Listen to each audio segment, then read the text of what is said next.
Student, I am Sonam. Welcome back to my YouTube channel Apna Vidyalaya. आज की इस वीडियो में हम आप सभी को बताएंगे क्लास 10th विज्ञान 2025 का बिल्कुल वायरल पेपर बताने वाले। ठीक है, और ये जो पेपर है ये आप सभी का 4 मार्च को बिल्कुल यही साइंस का पेपर आएगा। और जितने भी स्टूडेंट साइंस के पेपर को तैयार करके जाते हैं वो पूरे के पूरे साइंस में 70 नंबर छाप कराएंगे। ये मेरी 100% गारंटी। ठीक है, क्योंकि ये जो पेपर है साइंस का ये सबसे वायरल पेपर है 801 BD। ठीक है, ये जो पेपर कोड है ना, यही पेपर कोड सभी जिलों में आने वाला है 4 मार्च को। जितने भी स्टूडेंट इस पेपर कोड को मात्र तैयार कर लेते हैं वो विज्ञान में साइंस में बिल्कुल टॉप कर जाएंगे। ठीक है, क्योंकि ये पेपर बिल्कुल वायरल पेपर है और यहाँ पे हम आप सभी को पूरे के पूरे लिखित उत्तर के साथ बताएंगे किस तरीके से एक टॉपर स्टूडेंट साइंस के पेपर को हल करते हैं, कैसे सभी क्वेश्चन को लिखते हैं। ठीक है, पूरा लिखकर हम आप सभी को बताएंगे। तो आप लोग सबसे पहले इस वीडियो को लाइक कर दीजिए, चैनल पे नए तो चैनल को सब्सक्राइब करके आप लोग बेल आइकन को जरूर प्रेस कर दीजिए। क्वेश्चन क्या है, बहुत ही वेरी इंपॉर्टेंट है। जितने भी इस पेपर में क्वेश्चन है सभी इंपॉर्टेंट है। ठीक है, एक अवतल लेंस के द्वारा किसी वस्तु का बना प्रतिबिंब जो होता है किस टाइप का होता है, कैसा प्रतिबिंब जो है ठीक है अवतल लेंस के द्वारा बनता है। यहाँ पे क्वेश्चन है। तो यहाँ पे देखिए क्या हो जाएगा। पहला ऑप्शन है आभासी उल्टा और छोटा। ठीक है, दूसरा आभासी सीधा और बड़ा। ठीक है, नेक्स्ट है आभासी सीधा वो छोटा और डी ऑप्शन है आभासी उल्टा और बड़ा। ठीक है, यहाँ पे ऑप्शन नंबर सी राइट हो जाएगा। ठीक है, आभासी सीधा और छोटा, यानी कि अवतल लेंस से जो प्रतिबिंब बनेगा तो वो आभासी सीधा बनेगा और छोटा बनेगा। ठीक है, नेक्स्ट है दूसरा क्वेश्चन, दूरदृष्टि दोष के कारण वस्तु का प्रतिबिंब बनता है। ठीक है, कहाँ पे बनता है, रेटिना पर बनता है, रेटिना के आगे बनता है, रेटिना के पीछे बनता है या नेत्र लेंस पे बनता है। तो ये रेटिना से क्या होता है, पीछे बनता है। तो इसलिए यहाँ पे ठीक है रेटिना से पीछे बनता है, इसलिए जो व्यक्ति है उसको वस्तु दिखाई नहीं पड़ता है। तो इसके लिए वो यानी कि यहाँ पे आप लोग ट्रिक याद कर लीजिए। ठीक है, अगर निकट दृष्टि दोष है तो उसके लिए उसको अवतल लेंस का यूज करना होगा। ठीक है, अगर दूर दृष्टि दोष है तो उसको उत्तल लेंस का यूज करना होगा। ठीक है, इस तरह से नादू वाला आप लोग ट्रिक याद कर लीजिए। अब देखिए यहाँ पे दूर दृष्टि दोष है तो उसका प्रतिबिंब रेटिना से पीछे बनेगा। ठीक है, और जब वहां पे हम क्या कर देंगे, उत्तल लेंस को सेट कर देंगे इस तरीके से उत्तल लेंस से, तब ठीक है जो प्रतिबिंब बनेगा वो क्या बनेगा, इस तरीके से जो प्रतिबिंब बनेगा आंख पे ठीक है वो क्या होगा, वो रेटिना पर ही बनेगा। यहाँ पे रेटिना है तो वो रेटिना पर ही बनेगा। तो इस तरीके से यहाँ पे रेटिना से पीछे। ठीक है, जब यहाँ पे उत्तल लेंस को हमने नहीं लगाया तब रेटिना से पीछे बन रहा है, जब उत्तल लेंस को लगा देंगे तब ये रेटिना पर ही बनने लगेगा। क्योंकि जो उत्तल लेंस है ये प्रकाश को क्या करता है, सिकुड़ने का कार्य करता है। ठीक है, तो ये प्रकाश को सिकुड़ देता है, तब ये जहाँ रेटिना से पीछे बन रहा है वो रेटिना पर ही बन जाएगा। तो इसलिए यहाँ पे ठीक है यानी रेटिना से पीछे। नेक्स्ट तीसरा, दो चालक तार जिनके पदार्थ लंबाई तथा व्यास समान है किसी विद्युत परिपथ में पहले श्रेणी क्रम में हो और फिर समांतर क्रम में संयोजित किए जाते हैं। तो श्रेणी क्रम तथा समांतर क्रम संयोजन में उत्पन्न जो ऊष्मा है उसका अनुपात क्या होगा। ठीक है, तो इसमें उसका अनुपात जो है वो हो जाएगा 1:4। ऑप्शन यहाँ पे बी राइट है। नेक्स्ट है बिजली के बल्ब का तंतु यानी फिलामेंट जो होता है वो किसका बना होता है। आप सभी लोग बिजली के जो बल्ब पहले होते थे 10 रुपए में आते थे, ठीक है सूर्या वगैरह का, तो उसमें आप लोग देखे होंगे कि इस तरीके से वो बल्ब होता था और उसमें इस तरीके से यहाँ पे ऐसे वाला जो चीजें होती थी ना, ये जो चीजें था ये था जो वो किसका बना होता था। ठीक है, तो वो टंगस्टन धातु का बना होता था, टंगस्टन का बना होता था। ठीक है, ऑप्शन यहाँ पे डी राइट है। ये जो होता था ना, अब के जो एलईडी बल्ब है उसमें नहीं होता था, जो 10 रुपए वाली पहले बल्ब आती थी ठीक है पीले कलर की बढ़ती थी, ज्यादातर वो फ्यूज भी होती थी। ठीक है, तो वो उसमें जो ये इस तरह से जो जलता था पीला कलर का फिलामेंट था वो किसका बना होता था, टंगस्टन का। ठीक है, तो इस तरीके से ऑप्शन यहाँ पे डी राइट है। बहुत ही इंपॉर्टेंट क्वेश्चन है। नेक्स्ट 1 माइक्रो ओम का मान होता है। देखिए जहां पर यहाँ पे माइक्रो लगा देगा ठीक है किसी का भी मान पूछ देगा, अगर यहाँ पे माइक्रो लगा देगा तो माइक्रो का मतलब 10⁻⁶। ठीक है, तो ओम पूछा है तो यहाँ पे 10⁻⁶ ओम। नेक्स्ट है यहाँ पे किलोवाट घंटा का मात्रक होता है। किलोवाट घंटा का क्या मात्रक, यानी किलोवाट घंटा जो किसका मात्रक होता है, विद्युत शक्ति का, विद्युत धारा का, विद्युत ऊर्जा का, विद्युत आवेश का। ठीक है, तो यहाँ पे देखिए विद्युत शक्ति का तो मात्रक सिर्फ वाट होता है और यहाँ पे विद्युत धारा का मात्रक एम्पियर होता है। ठीक है, एम्पियर होता है। और यहाँ पे विद्युत आवेश का मात्रक तो कूलाम होता है, लेकिन यहाँ पे ये किलोवाट घंटा जो है वो विद्युत ऊर्जा का मात्रक होता है। ऑप्शन सी राइट है। नेक्स्ट है यहाँ पे चुंबकीय क्षेत्र की तीव्रता का मात्रक है, बहुत ही इंपॉर्टेंट, जितने भी इसमें है समझिए पेपर में क्वेश्चन सभी काफी इंपॉर्टेंट है। तो यहाँ पे विद्युत क्षेत्र के यानी कि तीव्रता का मात्रक पूछा है, ठीक है, तो इसके तीव्रता का मात्रक तो टेस्ला होता है। ऑप्शन यहाँ पे बी राइट है। नेक्स्ट है यहाँ पे 8वां क्वेश्चन, यानी उपखंड ख यहाँ से शुरू हो गया, ठीक है। उपखंड ख का मतलब कि यहाँ से केमिस्ट्री शुरू हो गए। निम्नलिखित में से कौन सा तत्व तनु अम्ल के साथ संयोग करके हाइड्रोजन गैस निकालता है, ठीक है। कौन सा जो है यहाँ पे पूछा है तत्व जो हाइड्रोजन गैस को निकालता है, ठीक है, तो वो है जस्ता यानी जिंक, ठीक है। जस्ता जो क्या करता है, ये तनु अम्ल के साथ संयोग करके क्या करता है, हाइड्रोजन गैस को निकालता है, ठीक है। जैसे यहाँ पे ZN हो गया और प्लस HCl हो गया, ठीक है। तो इस तरीके से ये जब रिएक्शन करता है तो ये ZnCl2 निकाल देता है, यहाँ पे 2 कर दीजिए, ठीक है, और प्लस यहाँ पे H2 गैस निकलेगा, यानी या इस तरह से H2, इस तरीके से ये हाइड्रोजन गैस निकलेगा, ठीक है, या इस तरीके से आप लोग कर सकते हो। तो यहाँ पे ये जस्ता है। नेक्स्ट है निम्नलिखित में से कौन सा तत्व द्वितीय समूह का सदस्य है, द्वितीय समूह का, ठीक है, तो वो Mg है।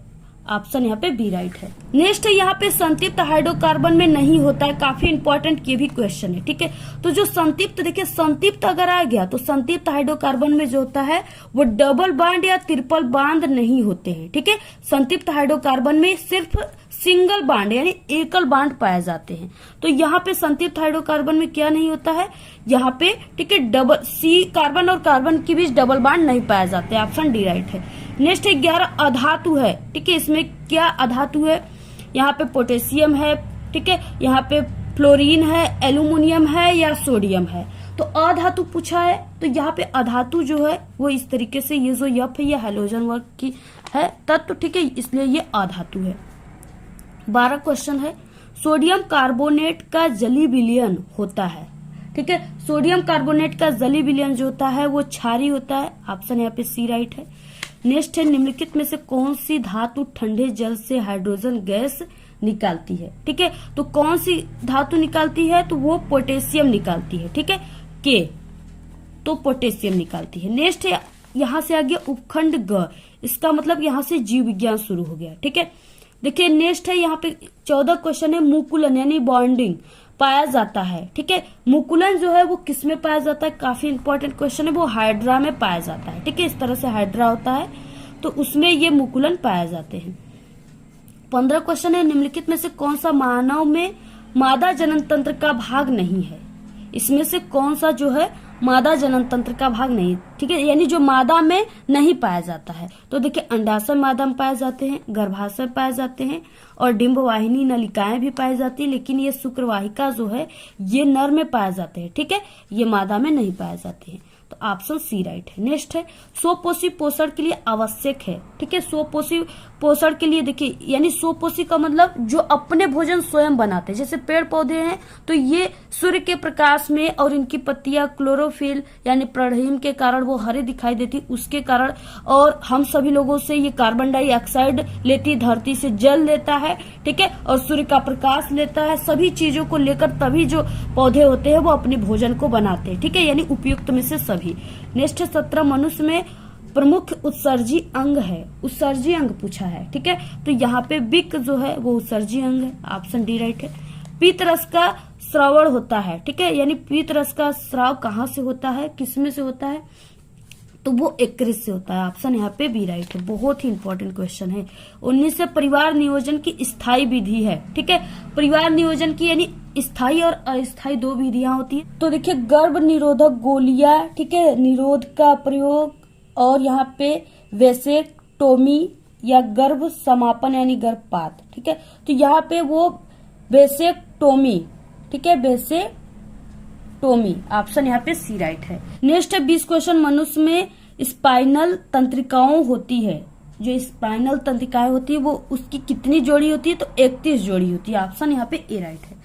अब देखिए यहाँ से वर्णनात्मक प्रश्न शुरू हो गया और ये उपखंड क यानी फिजिक्स से सबसे पहले शुरू होता है। खंड ब इसमें देखिए पहला क्वेश्चन है 15 सेमी फोकस दूरी वाले अवतल दर्पण के सामने 30 सेमी की दूरी पर 2 सेमी लंबी एक वस्तु रखी है। ठीक है, बनने वाले प्रतिबिंब की स्थिति, प्रकृति तथा आकार आप सभी को लंबाई ज्ञात करना है। 4 नंबर वाले क्वेश्चन है, यानी आप सभी को इसमें न्यूमेरिकल न्यूमेरिकल भी किया जाता है, क्वेश्चन भी, लेकिन इसमें 2-3 न्यूमेरिकल जो बिल्कुल अनिवार्य है, आपको करना ही पड़ेगा। ठीक है, और यहाँ पे हम आपको ऐसी ट्रिक, ऐसी तरीका बताएंगे, ऐसे न्यूमेरिकल बताएंगे कि जिससे आप लोग अगर नहीं जानते हो न्यूमेरिकल सॉल्व करना, फिर भी आप लोग इस वीडियो में बिल्कुल जान जाओगे। ठीक है, सबसे पहले जो मान दिया उसको चिन्ह सहित आपको लिख देना है। ठीक है, और देखिए आप लोग वीडियो को जरूर अपने सभी दोस्तों में व्हाट्सएप ग्रुप पे शेयर कीजिएगा, क्योंकि हम आपको काफी मेहनत से और काफी अच्छे तरीके से बताएंगे। ठीक है, बताते भी है, हर एक वीडियो आपको काफी अच्छे तरीके से समझाते हैं, जिससे आपको 100% बिल्कुल समझ में आ जाता होगा। ठीक है, आप लोग वीडियो को जरूर शेयर कीजिए। सबसे पहले जो भी मान दिया है उसको आपको चिन्ह सहित जरूर लिख देना है। ठीक है, तो यहाँ पे देखिए सबसे पहले मान जो है क्या दिया हुआ है, सबसे पहले 15 सेमी फोकस दूरी यानी अवतल दर्पण। ठीक है, अवतल दर्पण यहाँ पे मान 15 सेमी दे दिया है। ठीक है, तो सबसे पहले यहाँ पे क्या हो जाएगा, एफ इक्वल जो मान दिया है उसको आप सभी को रखना है यहाँ पे 15 सेमी। ठीक है, यानी कि अवतल दर्पण है तो यहाँ पे -15 सेमी हो जाएगा। और उसके बाद यहाँ से क्या हो जाएगा, यानी कि 30 सेमी दूरी, यानी कि यहाँ पे u का मान जो है -30 दे दिया है। और उसके बाद यहाँ पे 2 सेमी लंबी, ठीक है, यानी वस्तु की जो लंबाई है वो दे दिया है। वस्तु की लंबाई कितना है, 2 सेमी। और उसके बाद आप सभी को यानी कि प्रतिबिंब की आपको लंबाई, आकार ज्ञात करना है और आपको प्रतिबिंब की स्थिति यानी दूरी आपको ज्ञात करना है। इतना चीजें आपको ज्ञात करना है। ठीक है, तो सूत्र क्या हो जाएगा, देखिए 1/के F बराबर 1/के V प्लस 1/के U, ये दर्पण का सूत्र है। ठीक है, और देखिए इसी 1/के F वाले जो सूत्र है आप लोग इसको इस तरह से भी लिख सकते हो। ठीक है, तो यहाँ पे देखिए जो भी मान 1/के V का मान हमें ज्ञात करना है प्लस 1/के U का मान जो दिया है, ठीक है, वो यहाँ पे 30 दिया हुआ है। यहाँ पे क्या दिया हुआ है, 30 दिया हुआ है, -30, तो इसको आप सभी को लिख देना है यहाँ पे -30। और यहाँ पे हो जाएगा बराबर 1/के F का मान 15 दिया हुआ है माइनस। ठीक है, तो यहाँ पे देखिए क्या हो जाएगा, 1/के V बराबर क्या हो जाएगा, यहाँ पे 1/के, ठीक है, यहाँ पे -15 दिया हुआ है और यहाँ पे जो 1/के -30 है ये बराबर के जब इधर आएगा तो ये प्लस में हो जाएगा। ठीक है, तो प्लस 1/के 30 हो जाएगा। तो यहाँ पे देखिए 30 हम इसका एलसीएम ले लेते हैं, तो यहाँ पे क्या हो जाएगा, यानी 15 से 30 कितने बार में कटेगा, 2 बार में, 15 दूना 30, तो यहाँ पे माइनस, ठीक है, यहाँ माइनस लगा तो -2 और यहाँ पे प्लस, ठीक है, ये 30 से कम 30 हो जाएगा। तो यहाँ से कितना हो गया, यहाँ पे -1/के 30, यानी यहाँ पे भी बराबर जो आ जाएगा वो -30 आ जाएगा। ठीक है, तो यहाँ पे प्रतिबिंब की दूरी जो है यहाँ से निकल गया -30। अब इसके बाद देखिए यहाँ से अब निकलेगा, अब तो यहाँ पे वस्तु की लंबाई दिया हुआ है। ठीक है, वस्तु की लंबाई दिया हुआ है, अब आपको प्रतिबिंब की लंबाई ज्ञात करना है। तो यहाँ पे देखिए माइनस में आया हुआ है, यानी कि जो प्रतिबिंब बनेगा वो वास्तविक बनेगा। ठीक है, वो कैसा बनेगा, वास्तविक, और ये वस्तु की ओर बनेगा। और इसके बाद देखिए यहाँ पे क्या आ गया, अब यहाँ पे भी का मान आ गया, तो यहाँ पे आप लोग आवर्धन के सूत्र से यम बराबर क्या होता है, I/O बराबर यहाँ पे -V/U। ठीक है, ये आवर्धन का सूत्र है, यानी अगर वस्तु की लंबाई पूछेगा या प्रतिबिंब की लंबाई तो आप लोग इसी सूत्र से निकालेंगे। तो यहाँ पे देखिए अब I का मान जो है ये हमें निकालना है, O का मान दिया हुआ है, O का मान कितना है, 2। ठीक है, तो यहाँ पे O का मान 2 दिया है और यहाँ पे बराबर माइनस, यहाँ पे V का मान जो है यहाँ पे -30 आया हुआ है और बटे यहाँ पे U का मान जो है वो यहाँ पे -30 दिया हुआ है, तो यहाँ पे -30 लिख दिए हमने। ठीक है, तो इस तरीके से अब देखिए यहाँ पे ये जो -30 है ये -30 से इसमें कट जाएगा और ये एक बार में कटेगा। ठीक है, तो यहाँ पे -1 बचा हुआ है, तो यहाँ पे -1 बचा। ठीक है, अब यहाँ से जो I बराबर लिखेंगे हम वो -2 सेमी। ठीक है, यानी जो प्रतिबिंब का मान आएगा, प्रतिबिंब की लंबाई वो -2 सेमी आएगा। ठीक है, और ये जो है ये उल्टा बनेगा। तो इस तरह से आप सभी को, ठीक है, इसकी आकार प्रकृति भी आपको इस तरह से लिख देना है और ऐसे ही आपको सॉल्व करना है। पूरा आप लोग स्क्रीनशॉट ले लीजिए। तो देखिए नेक्स्ट दूसरा क्वेश्चन, ये भी 4 नंबर का है। इसमें 2 क्वेश्चन है। पहला कि वर्ड विक्षेपण से क्या तात्पर्य है, ठीक है, इसमें आपको 2 नंबर मिलेगा। इसके बाद दूसरा है कि सूर्य के प्रकाश स्पेक्ट्रम यानी वर्णक्रम में विभिन्न वर्ण क्यों प्राप्त होते हैं। ठीक है, यहाँ पे 2 नंबर अगर इस क्वेश्चन को भी करोगे तो मिलेगा। 4 नंबर का क्वेश्चन है। तो यहाँ पे देखिए हम आपके लिए बिल्कुल यहाँ पे कलर करके, ठीक है, काफी अच्छे तरीके से यहाँ पे रंगीन बिल्कुल बना करके आप सभी को बता रहे हैं। सबसे पहले आंसर हो जाएगा वर्ण विक्षेपण से क्या तात्पर्य है। ठीक है, और ये जो क्रिया होती है ये प्रिज्म में होती है। ठीक है, तो इस तरीके से ये कांच का प्रिज्म है, इसमें हम आपको अभी समझाएंगे। तो सबसे पहले वर्ण विक्षेपण किसे कहते हैं, जब क्या होता है, सूर्य का प्रकाश किसी प्रिज्म से गुजरता है, ठीक है, तो वो अपने अव्ययी रंगों में विभक्त हो जाता है। यानी प्रिज्म से 7 रंग निकलते हैं तो वही वो अव्ययी रंगों में अपने विभक्त हो जाता है, बढ़ जाता है। इस पूरी घटना को वर्ण विक्षेपण कहते हैं। ठीक है, पर्दे पर प्राप्त रंगों की पट्टियों को वर्ण क्रम या स्पेक्ट्रम कहते हैं। ठीक है, दूसरे वाले क्वेश्चन का भी हो गया। अब देखिए प्रिज्म क्या है। इस तरीके से प्रिज्म, इस तरह से यहाँ पे ये कांच का प्रिज्म है। ठीक है, इसमें से ये सूर्य का प्रकाश यानी श्वेत रंग का प्रकाश जा रहा है, प्रकाश पुंज जा रहा है। ठीक है, अब यहाँ पे क्या हुआ, ये जो माध्यम है ये विरल है, इसके बाद ये सघन माध्यम में जा रहा है तो विलंब की ओर झुक रहा है। फिर उसके बाद क्या हुआ, ये विलंब की ओर हो जा रहा है। ठीक है, तो इस तरीके से यहाँ पे श्वेत प्रकाश जो है इसी पूरे यहाँ से भी से लेकर के आर तक की क्रिया को ये स्पेक्ट्रम कहा जाता है। ठीक है, इसमें पूरे 7 रंग है। कितने रंग है, 7 इसमें रंग है पूरे। इस तरीके से इसी को स्पेक्ट्रम कहा जाता है। अब देखिए स्पेक्ट्रम में कितने रंग होते हैं। स्पेक्ट्रम में प्रिज्म के आधार की ओर से रंगों का क्रम निम्न अनुसार है, यानी आधार की तरफ से इधर से, ठीक है, यहाँ से वायलेट से शुरू हो रहा है। तो सबसे पहले बैगनी है और उसके बाद जमुनी है, ठीक है, नीला है, हरा है, पीला है, नारंगी है, लाल है। ये लास्ट में यानी यहाँ से बैगनी वाला शुरू हो रहा है। ठीक है, तो इस तरीके से पूरा इतना है। आप सभी लोग इसको तैयार कर लीजिएगा पूरा। और आपको अगर ये वर्ण विक्षेपण आएगा तो आपको ये प्रिज्म बनाना है और उससे ये 7 रंग को भी आपको निकालना है। ठीक है, तो आप लोग इसको तैयार कर लीजिए। उसके बाद नेक्स्ट क्वेश्चन है तीसरा, 60 वाट, ठीक है, वाट है 60 वाट 220 वोल्ट तथा 100 वाट 220 वोल्ट के 2 विद्युत बल्ब श्रेणी क्रम में सीरीज में 220 वोल्ट के विद्युत मेन से संयोजित किए गए हैं। दोनों विद्युत बल्बों में प्रवाहित होने वाली धारा, ठीक है, यानी आई का मान आप सभी को ज्ञात करना है, गणना करना है। और देखिए ये वोल्ट और वाट वाला क्वेश्चन, बल्ब वाला आपके एग्जाम में जरूर आएगा। ठीक है, बहुत ही इंपॉर्टेंट है, आप लोग इसको जरूर तैयार कर लीजिए। वेरी इंपॉर्टेंट है, जरूर आएगा। 6 नंबर और 4 नंबर, ठीक है, दोनों में आता है, ऑब्जेक्टिव में भी आता है। तो यहाँ पे देखिए अब आपको इसको कैसे सॉल्व करना है। सबसे पहले यहाँ पे 2 वाट का मान और यहाँ पे वोल्ट का मान भी 2 वोल्ट और यहाँ पे भी 1 वोल्ट, 3 वोल्ट का मान दिया है, 2 वाट का मान दिया है। ठीक है, धारा का मान ज्ञात करना है। तो सबसे पहले देखिए जो वाट है उसको, यानी कि वाट शक्ति का मात्रक होता है, तो पावर, ठीक है, यानी P1 बराबर जो है वो 60 वाट दिया हुआ है और P2 बराबर जो है P2 बराबर 100 वाट। तो यहाँ पे 100 वाट हो गया। और इसके बराबर देखिए अब V1 V2 का मान कितना दिया है, V1 का मान दिया है यहाँ पे 220 वोल्ट, ठीक है, और यहाँ पे V2 का मान जो है, V2 का मान भी 220 ही दिया है, तो यहाँ पे 220 वोल्ट इतना दिया हुआ है। ठीक है, अब देखिए क्या हो जाएगा, यानी कि R1 बराबर हो जाएगा सूत्र V का स्क्वायर बटे के P1, ठीक है, और R2 बराबर क्या हो जाएगा, R2 बराबर V का स्क्वायर बटे के P2, ठीक है।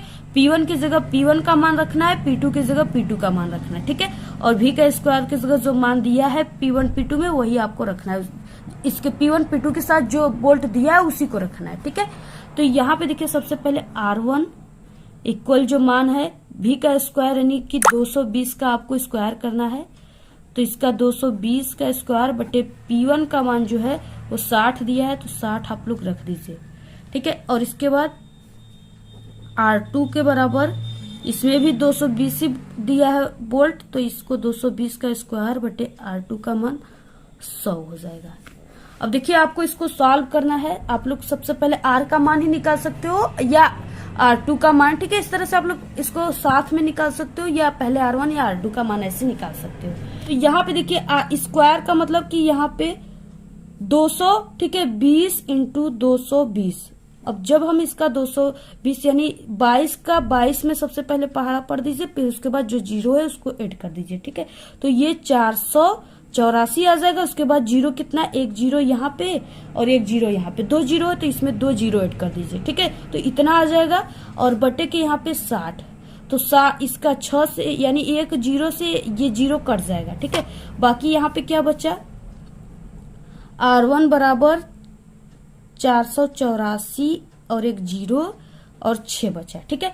अब इसका जब आप लोग भाग दोगे, ठीक है, तो R1 बराबर जो मान आ जाएगा वो 806 ओम आ जाएगा, ठीक है, जब आप लोग इसका भाग दोगे तो जब आप लोग 6 का, ठीक है, 4840 में भाग दोगे तो ये आ जाएगा 806 ओम, ठीक है। R1 का मान निकल गया और R2 के मान के जगह भी आप सभी को यहाँ पे 220 का आप सभी लोग यानी कि 220 इंटू 220 का करेंगे तो यहाँ पे फिर से इतना ही आ जाएगा। यहाँ पे हो जाएगा 484, फिर उसके बाद 2 जीरो, ठीक है, और बटे यहाँ पे 100 दिया हुआ है तो ये 2 जीरो से 2 जीरो कट जाएगा। तो यहाँ पे सॉरी ये R2 का मान है, ठीक है।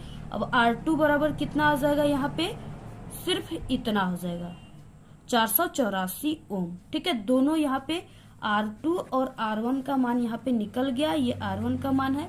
अब देखिए R2 और R1 का मान निकल गया, ठीक है। देखिए इसमें क्या करना है, दोनों विद्युत बल्ब को इसमें श्रेणी क्रम में इसको 220 वोल्ट के साथ विद्युत मेन से संयोजित करना है, ठीक है। यानी अब इस R1 और R2 को श्रेणी क्रम में, सीरीज क्रम में आप सभी को क्या करना है, इसको जोड़ना है, ठीक है। तो जैसे यहाँ पे हो गया इस तरीके से। अब यहां से इसको हम यहाँ पे हमने 220 वोल्ट से मेंस से इसको जोड़ा है और तो इसमें प्रवाहित धारा का गणना आपको करना है, प्रवाहित धारा का गणना करना है आई का, ठीक है। तो यहाँ पे जो आई धारा है इसमें कितना प्रवाहित होगा इसका आपको गणना करना है। और ये जो है यहाँ पे प्रतिरोध यानी यहाँ पे R1 को आपको जोड़ना है, यहाँ पे R2 को, ठीक है, श्रेणी क्रम में। तो R1 का मान जो है 806 ओम है और R2 का मान 484 ओम है, ठीक है। तो इसको अब आपको यहाँ पे पता चल गया कि इसको श्रेणी क्रम में जोड़ना है। तो इन दोनों प्रतिरोध का आप सभी को तुल्य प्रतिरोध निकाल लेना है। तो यहाँ पे R इक्वलेट बराबर क्या हो जाएगा, यहाँ पे इसको दोनों को यानी श्रेणी क्रम का सूत्र होता है R बराबर R1 प्लस R2, ठीक है। तो यहाँ पे हमें R इक्वलेट बराबर निकालना है। तो इस तरीके से क्या हो जाएगा, R1 का मान यहाँ पे 806, तो इसको 806 और प्लस 484 इसको आपको ऐड कर देना है, ठीक है। जब आप लोग इसको ऐड करोगे तो R इक्वलेट यानी तुल्य प्रतिरोध जो है ये दोनों को आप लोग जोड़ोगे तो ये 1290 ओम आ जाएगा, ठीक है, 1290 ओम आ जाएगा। अब देखिए यहां से अब आपको धारा का मान निकालना है। धारा बराबर जो सूत्र होता है आई बराबर हो जाएगा V/R, ठीक है। यानी इस यहाँ पे क्या होता है R बराबर V/I होता है, ठीक है। तो यहाँ से क्या हो जाएगा, हमें I के बराबर निकालना है तो I यहाँ पे चला जाएगा और R यहाँ पे आ जाएगा 75 में, ठीक है। तो I बराबर क्या हो जाएगा V/R। तो इसी सूत्र पे अब हमें रखकर I का मान निकालना है। तो यहाँ पे I बराबर, ठीक है, V/R। अब देखिए जो वोल्ट दिया है वो यहाँ पे 220 वोल्ट दिया हुआ है, ठीक है। तो यहाँ पे हो जाएगा 220 और बटे जो R का मान आया हुआ है वो R का मान यानी पूरे R का तुल्य प्रतिरोध का मान 1290 आया हुआ है। तो यहाँ पे आप सभी को 1290 लिखना है, ठीक है। यहाँ पे एक जीरो से एक जीरो कट गया। अब इसके बाद जब इसका आप लोग भाग दोगे यहाँ पे 129 का 22 में, ठीक है, तो पहले कि ये जाएगा नहीं तो यहाँ पे जीरो, ठीक है, इसके बाद दशमलव यहाँ पे 220 हो जाएगा तो 129 का 220 में एक ही बार जाएगा, ठीक है। तो इस तरह से यहाँ पे 0.1705, ठीक है, एम्पियर इतना मान आ जाएगा। तो आप लोग इसका पूरा स्क्रीनशॉट ले लीजिए। ऐसा क्वेश्चन जरूर आपके एग्जाम में आएगा, एक आता है, ठीक है, आप लोग इसको तैयार कर लीजिए। इसके बाद नेक्स्ट है इसमें अथवा किसी चालक के प्रतिरोध से आपका क्या तात्पर्य है, ये किन किन कारकों पर निर्भर करता है। ठीक है, इसमें भी 2 क्वेश्चन है, 4 नंबर के क्वेश्चन है। सबसे पहले चालक का प्रतिरोध किसे कहते हैं। ठीक है, तो देखिए किसी चालक का वो गुण जिसके कारण वो विद्युत धारा के प्रवाह का विरोध करता हो, ठीक है, उसी को चालक का प्रतिरोध अथवा विद्युत प्रतिरोध कहते हैं। ठीक है, ओम के नियम के अनुसार R बराबर V/I, प्रतिरोध यानी प्रतिरोधकता का मात्रक जो होता है R का, वो वोल्ट बटे एम्पियर होता है, जिसको ओम कहते हैं, जिसका सिंबल इस तरह से होता है। ठीक है, और आप सभी लोग एक सूत्र जानते हो इस तरीके से कि यहाँ पे R प्रतिरोध बराबर क्या होता है, रो L बटे के A। ठीक है, जहां पे ये जो रो है ये चालक का प्रतिरोधकता है, यानी चालक की प्रकृति है। ठीक है, तो ये जो प्रतिरोध है इसके चालक की प्रकृति पर निर्भर करती है, यानी प्रतिरोधकता पे, ठीक है, लंबाई पे निर्भर करती है, और ये चालक के क्षेत्रफल यानी मोटाई पर भी निर्भर करती है। तो इस तरीके से ये इन कारकों पर निर्भर करती है, आप लोग ऐसे लिख लीजिएगा। इसके बाद नेक्स्ट देखिए चौथा क्वेश्चन, किसी परिनालिका में प्रवाहित विद्युत धारा के कारण उत्पन्न चुंबकीय क्षेत्र का आप सभी को चित्र के द्वारा समझाना है। ठीक है, इसमें क्या है, यानी आप सभी को ये क्वेश्चन जो है, ये सवाल जो था इसको कीजिए, या अथवा में जो यहाँ पे चालक का प्रतिरोध वाला था इस क्वेश्चन को कीजिए। ठीक है, ये दोनों में अथवा है। सवाल अगर आपको आता है अच्छे तरीके से तो सवाल को कीजिए, आपको पूरे नंबर मिलेंगे।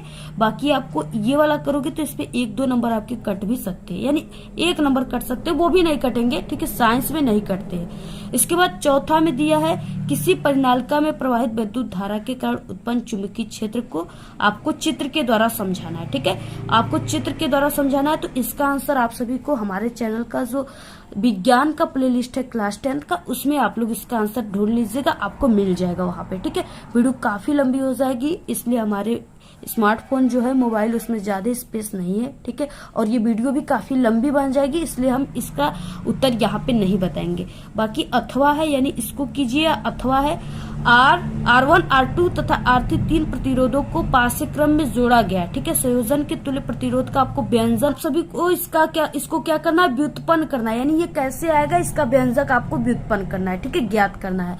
तो इसका भी हम व्यंजक काफी अच्छे तरीके से ज्ञात करके बताए हुए, वहां से आप लोग जाकर प्लेलिस्ट में देख लीजिएगा। इसके बाद यहाँ पे जो ये चित्र है इसमें कुछ दिए हुए हैं सवाल, जिसमें है कि सम्मुख चित्र में बिंदु A और C, यानी A और C के बीच आपको तुल्य प्रतिरोध को ज्ञात करना है। ठीक है, तो सबसे पहले देखिए आप सभी को चित्र में क्या दिया हुआ है, यानी इसमें सबसे पहले कि यहाँ पे दिया हुआ है ये जो 3 प्रतिरोध है, ये तीनों पार्श्व क्रम में यानी समांतर क्रम में जुड़े हुए हैं। ठीक है, तो समांतर क्रम का जो सूत्र होगा वो क्या होता है, हमने आपको बताया 1/के R बराबर 1/के R1 plus 1/के R2 plus 1/के R3। ठीक है, जो भी मान, यानी कि R1 का मान 2 है, R2 का मान 6, R3 का मान 6, तो यहाँ पे आप लोग R इक्वलेट या R बराबर आप लोग इस तरीके से R1 का मान 2 प्लस 1/के 6 प्लस 1/के 6। ठीक है, इस तरीके से आप लोग रख सकते हो। अब यहाँ पे 1/के R बराबर क्या हो जाएगा, इसका 6 आप लोग एलसीएम ले लीजिए। ठीक है, तो यहाँ पे द्वितीय 6 प्लस 6 कम 6 प्लस 6 कम 6। ठीक है, तो यहाँ पे क्या हो गया, 3 1 4 1 5, तो R बराबर यानी 1/R बराबर कितना हो गया, यहाँ पे 5/6, और R बराबर क्या हो जाएगा तब, R बराबर सिर्फ ये 6 ऊपर चलाएगा, 5 नीचे। ठीक है, अब इसका आप सभी लोग जब भाग दोगे तो 1.2 ओम करके ऐसे आएगा। तो इस तरीके से हो गया। अब देखिए यहाँ पे ये दोनों प्रतिरोध जो है ये किसमें है, श्रेणी क्रम में जुड़े हुए दोनों। अब इसको A वो C के बीच का आप लोग को तुल्य प्रतिरोध निकालना है, प्रतिरोध। ठीक है, तो अब ये क्या हो गए, इसको हमने जोड़ दिया यहाँ, ये जो है ये तीनों मिलकर के यहाँ पे 1.2 ओम का बन गया। ठीक है, यानी अब ये किस तरह से बन गया, यहाँ पे अब ये इस तरीके से 3, ठीक है, A और ये C हो गया। यहाँ पे पहला जो मान दिया हुआ है इसमें 2, और ये मान जो है दिया हुआ है 3.5, और ये जो आ गया 1.2 ओम आ गया। ठीक है, अब इन तीनों हो गए श्रेणी क्रम में। अब श्रेणी क्रम के लिए जो सूत्र होता है वो क्या होता है, श्रेणी क्रम का जो सूत्र होता है वो होता है R बराबर R1 plus R2 plus R3। ठीक है, अब देखिए मान रख दीजिए आप लोग, R बराबर यानी R1 का मान जो है 2 है, प्लस यहाँ पे R2 का मान है 3.5, प्लस यहाँ पे R3 का मान है 1.2 ओम। ठीक है, इस तरीके से दिया हुआ है। अब इसको आप सभी लोग जब ऐड करोगे जब आप लोग इसको जोड़ोगे, ठीक है, तो ये जो मान आ जाएगा यानी आर इक्वलेट का मान जो आ जाएगा वो 6.7 ओम आ जाएगा। ठीक है, तो ये हो गया इसका आंसर। आप लोग को इसी तरीके से पूरा सॉल्व करना है। इसके बाद देखिए उपखंड ख आ गया। ठीक है, उपखंड ख का मतलब यहाँ से केमिस्ट्री शुरू हो गया। 2-2 नंबर वाले पहले क्वेश्चन है। तो यहाँ पे क्या 5वां क्वेश्चन, निम्नलिखित में से प्रत्येक के आपको 2-2 उपयोग लिखना है। ठीक है, इसकी यूजेज लिखना है। तो पहला है कि धावन सोडा और दूसरा है विरंजक चूर्ण, जिसे ब्लीचिंग पाउडर भी कहते हैं। ठीक है, तो यहाँ पे धावन सोडा और ब्लीचिंग पाउडर आप सभी को इसका क्या करना है, 2-2 उपयोग लिखना है। तो देखिए सबसे पहले धावन सोडा का उपयोग क्या होता है। धावन सोडा का उपयोग ये साबुन तथा डिटर्जेंट जो होता है उसको बनाने में प्रयुक्त होता है। ठीक है, और उसके बाद इसका दूसरा उपयोग है कि ये कागज उद्योग तथा पेट्रोलियम शुद्धिकरण में भी प्रयुक्त होता है। ठीक है, और इसके बाद ब्लीचिंग पाउडर यानी विरंजक चूर्ण जो है, विरंजक चूर्ण का मतलब इसका उपयोग रंग उड़ाने में भी किया जाता है। ठीक है, और इसका उपयोग कॉटन तथा लेनिन को साफ करने के लिए कपड़ा उद्योग में होता है। और दूसरा कि रासायनिक उद्योग में यह ऑक्सीकरण कारक के रूप में प्रयुक्त होता है। ठीक है, ब्लीचिंग पाउडर CaOCl2 जिसका सूत्र होता है, इसका उपयोग, और इसका उपयोग क्लोरोफॉर्म बनाने में भी किया जाता है। तो इस तरीके से आप लोग इसका 2-2 उपयोग को बिल्कुल तैयार कर लीजिए, बहुत ही इंपॉर्टेंट है, जरूर आएंगे आपके एग्जाम। नेक्स्ट है देखिए संतृप्त तथा असंतृप्त हाइड्रोकार्बनों को उदाहरण के द्वारा आपको समझाना है। ठीक है, 2 नंबर का है। इसका आंसर हम बता चुके, आप लोग जाकर क्लास 10th का जो साइंस का प्लेलिस्ट बना हुआ है उसमें आप लोग जाकर के देख लीजिएगा। ठीक है, और भी हम पेपर आपको बताए थे उसमें भी इसका आंसर बताए थे साइंस के, तो आप लोग उस पेपर को भी देख लीजिएगा। 6वां क्वेश्चन है एल्कोहल एवं अम्ल के मध्य की अभिक्रिया को क्या कहते हैं। ठीक है, और समीकरण भी आपको देना है। तो एल्कोहल का जो सूत्र होता है वो C2H5OH, और सपोज यहाँ पे हम एक अम्ल ले लेते हैं वो है CH3COOH। ठीक है, एस्टिक अम्ल ले लेते हैं। अब इस दोनों की क्रिया को सबसे पहले एस्टर या एस्टिकरण कहते हैं। ठीक है, एल्कोहल एवं अम्ल के मध्य की अभिक्रिया क्या कहलाती है, तो वो एस्टिकरण कहलाती है। अब ये जो है ये क्या बन जाएगा, तो यहां से देखिए, यहां से ये इस तरीके से ये पूरे साथ बन जाएंगे और बाकी OH और H। ठीक है, तो यहाँ पे H 2 ठो, तो H2 और O, यानी यहाँ से जल निकल गया पहले H2O, और इसके बाद बाकी जो चीजें बचा है उसको आपको लिख देना है। ठीक है, तो यहां से आपको लिखना स्टार्ट करना है CH3। इसको आप पहले भी लिख सकते थे, इसको पहले और इसको यहाँ पे लिखेंगे तो और भी आसान हो जाएगा। ठीक है, COO और इसके बाद C2H5, इसको एस्टिक यानी ये जो है एस्टिकरण की क्रिया हो रही है। ठीक है, तो यहाँ पे इस तरीके से प्राप्त हो गया। नेक्स्ट है यहाँ पे एसिटिक अम्ल के 2 रासायनिक गुणधर्मों के रासायनिक समीकरण आप सभी को लिखना है। ठीक है, इसका भी आप सभी लोग लिख लीजिएगा। CH3COOH का रिएक्शन C2H5OH से आप लोग कराओगे तो वो एथिल एसीटेट बनेगा। ठीक है, यानी ये जो है एथिल एसीटेट का सूत्र है। तो पहला तो ये हो गया, और दूसरा है कि आप सभी लोग CH3COOH का PCl5 से कराएंगे तब जाकर के HCl बनेगा। ठीक है, और यहाँ पे CH3COCl बन जाएगा। तो इस तरीके से यानी 2 है रिएक्शन, आप लोग इसको करा लीजिएगा। बहुत ही कम समय है। ठीक है, वीडियो लंबी हो रही है। नेक्स्ट है वर्जन से आप क्या समझते हैं, उदाहरण सहित आपको समझाना है। तो ये हम बताए हुए काफी अच्छे तरीके से आप लोग यूट्यूब पर सर्च करोगे वर्जन से या वर्जन अभिक्रिया क्या होता है अपना विद्यालय, तो वहां पे हमारी वीडियोज आ जाएंगी, वहां से आप लोग इसको देख सकते हो। ठीक है, इसके बाद नेक्स्ट है खाने के सोडे की आपको निर्माण की विधि ज्ञात करना है, लिखना है। ठीक है, ये भी हम बता चुके हैं, आप लोग हमारे चैनल पे विजिट करके देख लीजिएगा, कई बार इस क्वेश्चन के आंसर को हमने बताया हुआ है। इसके बाद नेक्स्ट है ग क्वेश्चन, पीएच मूल से आप क्या समझते हैं। पीएच मूल यानी कि 8 वाले विलयन की प्रकृति क्या होगी। ठीक है, तो सबसे पहले पीएच मूल, ये भी क्वेश्चन हम कई बार बता चुके हैं। ठीक है, लेकिन यहाँ पे भी हम आप सभी को बता ही देते हैं।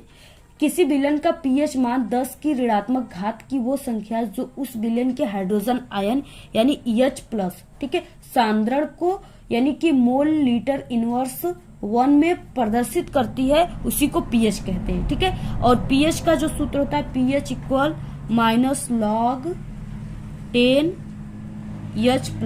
ठीक है, इस तरह से होता है। आप लोग इसको अथवा करके भी लिख सकते हो, अथवा करके H+ हो जाएगा बराबर 10 के पावर pH। ठीक है, इस तरीके से।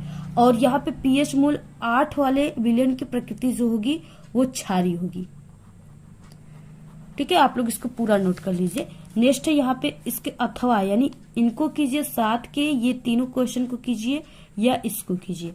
तो यहाँ पे क्या है, पहला है इसमें आपको इसका टिप्पणी लिखना है। प्रतिस्थापन अपक्रिया, इसमें आपको टिप्पणी के साथ साथ रिएक्शन भी करना है। निस्थापन अपक्रिया, साबुन तथा अपमार्जक का आपको निर्मल करना है। ठीक है, इस तरीके से अथवा इसको ही कीजिएगा आप लोग, काफी इंपॉर्टेंट है, अच्छे तरीके से आप लोग इसको ही कर लीजिएगा।